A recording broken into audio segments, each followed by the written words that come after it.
Coco Gauff delivers her honest verdict on Margot Robbie's new film Wuthering Heights. Coco Gauff may be one of the best tennis players in the world, but she does not let it get in the way of having a life outside of the sport. After all, she still finds time for films, concerts and reading, revealing as much in her latest press conference in Qatar. This event will mark just her second of the season, having most recently reached the quarterfinals of the Australian Open. And whilst they did speak about this run, it was a discussion one of the biggest new films that really got Gauff enthused. Coco Gauff reacts to the new Wuthering Heights film. Speaking at her Qatar Open press conference, once the tennis talk was finished, attention turned to the movies. And, focusing on Margot Robbie's new film, which is the latest adaptation of Emily Bronte's Wuthering Heights, Gauff had plenty to say about it. She admitted, "I'm really curious how they're going to do the movie, because I saw that they are marketing it as the greatest love story, and after reading it, it's not a great love story. So I don't really know if this is about to be like. I feel like it's just going to be the director's take on the movie, based off the marketing. We'll see. It was a good book, but it definitely is not the greatest love story. It's a lot of toxicity and abuse going on in that book. I've never read a book in the 1800s before, so I had to reread a couple of pages sometimes to understand the English. But I think it was good. I think I'll do it some more to challenge myself." Coco Gauff's verdict on Bad Bunny performing at the Super Bowl.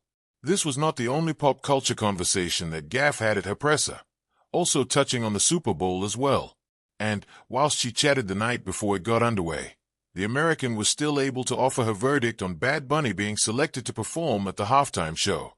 She first revealed her fragile allegiance, noting, "My friend's boyfriend is on the Seahawks, so I'm rooting for the Seahawks strictly because of her." Gauff then noted, "I'm excited to see Bad Bunny perform. Hopefully Cardi B can come out. So, I'm more interested in the halftime show this year, just because I don't really have a dog in the fight for the Super Bowl. I'll probably be sleeping, and I'll just watch the halftime show in the morning." She will have had to settle for watching Lady Gaga appear as Bad Bunny's star guest instead of Cardi B. The tennis star turns critic, Coco Gauff's honest take on Wuthering Heights. When Coco Gauff steps to the mic, most expect insight about tennis, her mental game, Grand Slam dreams, minute strategies for an ace, or how she stays calm under pressure on the biggest courts. But that day in Doha, just before she returned to the baseline, she surprised everyone by sharing thoughts not about her next match, but Margot Robbie's new film, Wuthering Heights. As fans queued for the Qatar Total Energies Open, the scent of fresh strawberries and sweat lingered in the crisp morning air. Reporters asked the 21-year-old American about her performance, her recovery, her training. But then one reporter pitched something different. "Have you seen the new Wuthering Heights adaptation starring Margot Robbie? What did you think?" Coco paused, a beat that drew amusement from the crowd. She lifted her gaze, thoughtful. "Honestly," she began, and suddenly the room leaned in. Not with rackets or tennis balls, but with cultural curiosity. Not your typical review. Now, let's be clear. Coco Gauff isn't a film critic by trade.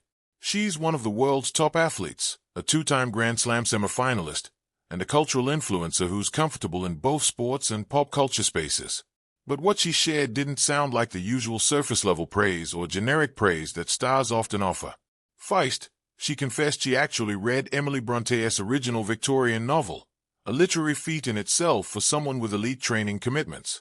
She shared how challenging the language was, how she reread pages to grasp the prose, and how the experience made her respect classic literature more deeply. The effort to engage with the source material mattered to her. That's the kind of earnestness you don't always hear from celebrity commentators. But reading Bronte's Wuthering Heights also shaped her expectations, and her verdict wasn't all roses. It's not a love story, it's complicated. In classic Gauff fashion, her reaction was refreshingly honest. She said the novel definitely is not the greatest love story. Instead, she described it as toxic, messy, full of abuse and emotional intensity that's hard to reconcile with modern romance tropes.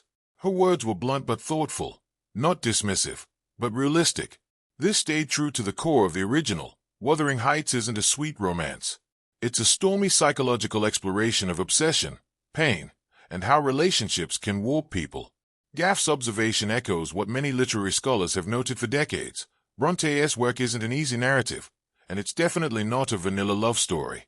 But here's the twist. The new film adaptation embraces that tumult, rather than softening it. The film, more than just passion. Margot Robbie's Wuthering Heights, directed by Emerald Fennell, has generated intense buzz for its bold, emotional reimagining of the classic. It casts Robbie as Catherine Earnshaw opposite Jacob Elordi as Heathcliff, and the chemistry between them is already described as intense, twisted, and visually stirring in early reactions.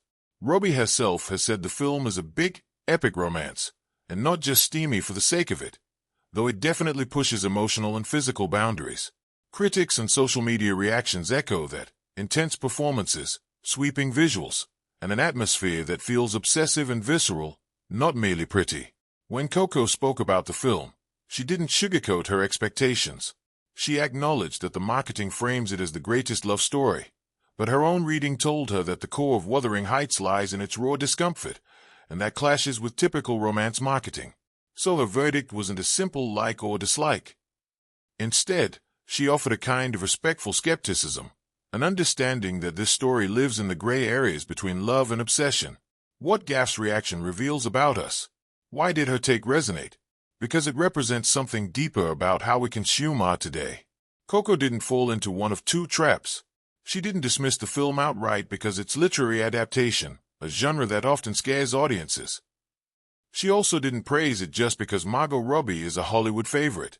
Instead, she questioned the narrative, acknowledging that the source material's core, a tangled, troubling emotional core, may not be great love in the traditional sense. That's a bold stance from a public figure who usually gets asked about her forehand and backhand instead of Emily Bronte. Her review gestures toward a modern cultural truth. Not every story fits into neat boxes. Sometimes the most powerful narratives are those that make us uncomfortable. Sometimes they make us confront parts of human experience we'd rather gloss over: jealousy, pain, self-destruction, and emotional dependence. In that context, Gauff's verdict feels wisely grounded, not shallow or promotional. From the court to the cinema,